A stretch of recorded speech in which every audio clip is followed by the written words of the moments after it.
முருகரை கும்பிடுறவங்க எல்லாருமே ரொம்ப சந்தோஷமா இருக்கிறாங்க போல அப்படின்ட்டு நீங்களாம் நினைக்கிறீங்களா? அது உண்மைதான். ஏன்னு நான் சொல்றேன்.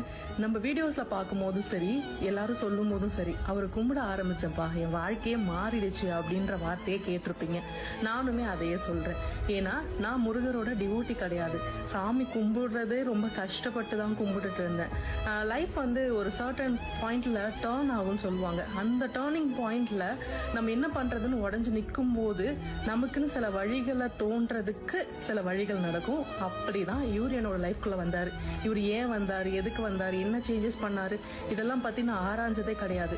இவர் வந்ததுக்கு அப்புறம் வாழ்க்கை மாறிடுச்சுடா அப்படின்னு சொல்றது கேள்விப்பட்டிருக்கீங்களா? அது உண்மைதான். ஏன் நான் சொல்றேன், நமக்கு பின்னாடி பேசுறவங்க, நமக்கு முதுகுல குத்துறவங்களை பத்தி எல்லாம் நம்ம யோசிக்கவே மாட்டோம். நமக்குன்னு ஒரு பாதை உருவாக ஆரம்பிக்கும். அதை நோக்கி நம்ம போக ஆரம்பிப்போம்.